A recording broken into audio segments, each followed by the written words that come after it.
Imagine waking up today to find that your life savings have dramatically vanished overnight.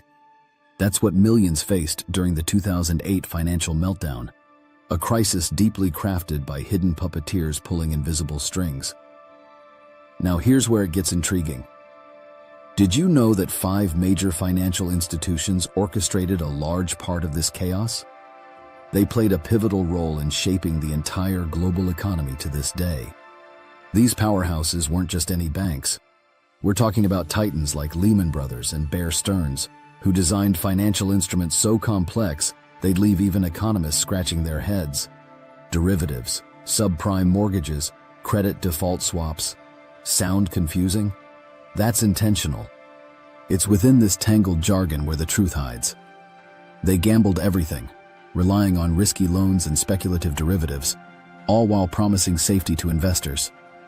When the truth hit, panic spread faster than wildfire, and the world watched as these giants crumbled, triggering a domino effect.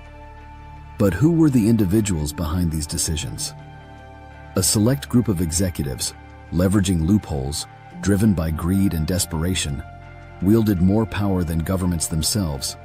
This is not just about numbers, it's a story about ambition gone too far, with consequences that shook the world to its core.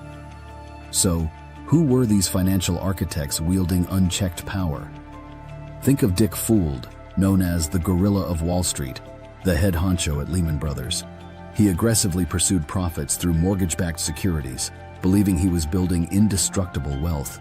Then there's Jimmy Kane of Bear Stearns, who even as his empire teetered, seemed more interested in his bridge games than addressing the tumbling tower. But it wasn't just them. Imagine an interconnected web where high-stakes gambles were fueled by ratings agencies bestowing top grades on toxic investments. They're the invisible accomplices in this tale. Firms like Moody's and Standard & Poor's convinced everyone that these were safe havens, fueling the greed that blinded judgment. Why? Conflict of interest. They got paid by the very firms they rated. Sketchy, right? Then we have the regulators who should have been the watchdogs but were more like sleeping guard dogs. Thanks to lobbying, deregulation had left gaping holes in the system's safety nets. Glass-Steagall, the safeguard against such excesses, was history, bulldozed by coalition pressures. So, what happens when greed, power, and flawed systems collide? A massive collapse with repercussions echoing through time, leading to questions about accountability, ethics, and how we can prevent such a disaster from rewriting history again. This saga isn't just a tale of high-flying executives, but also of cunning maneuvers behind closed doors.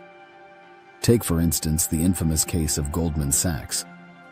While they appeared caught in the same storm, records later revealed they had cleverly bet against the very markets they helped inflate. This strategic pivot not only cushioned their fall but propelled them to post-crisis success. But isn't it bizarre that almost no one faced legal repercussions for these catastrophic decisions? The term "too big to fail" became the mantra, shielding these giants from the fallout they precipitated. Governments, fearing wider economic collapse, bailed them out while ordinary citizens footed the bill. Meanwhile, at the heart of Wall Street, bonuses flowed uninterrupted, as if untouched by the world's chaos. It's essential to recognize how these events crafted today's economic landscape.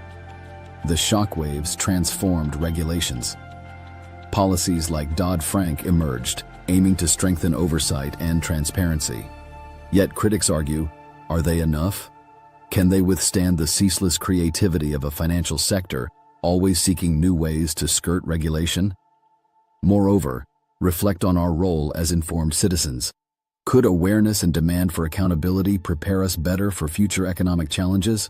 Perhaps the lessons lie not just in financial reform, but in ensuring collective vigilance, demanding integrity and responsibility from those orchestrating the next tunes of our economic future. Let's zoom in on a revealing case study. Iceland, a nation that experienced its own dramatic financial collapse in 2008, but emerged with a different lesson. Unlike Wall Street, Iceland took an aggressive stance. Its banks failed, and their executives faced trials. This small Nordic country illustrated that accountability didn't mean absolute chaos. It meant rebuilding trust from the ground up.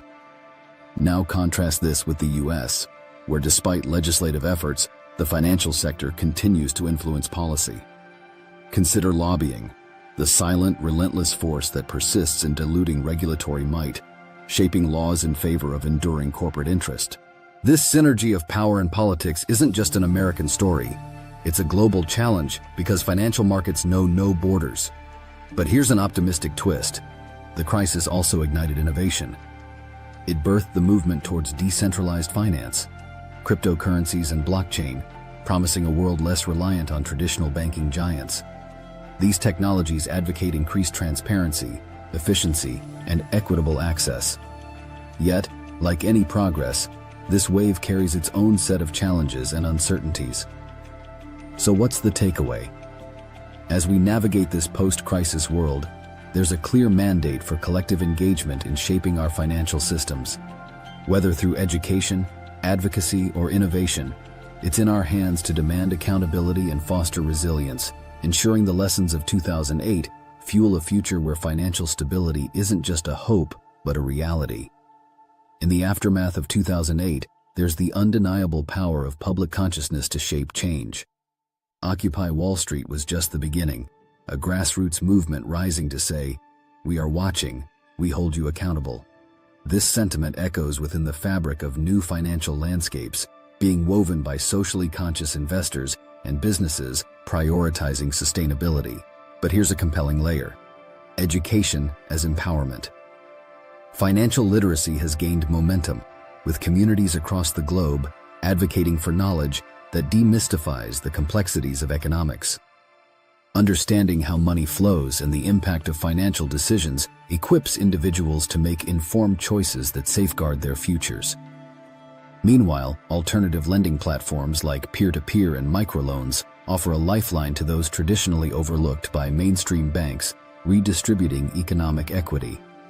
We're witnessing a shift where financial democratization is driving growth in previously marginalized sectors, fostering innovation where it's desperately needed.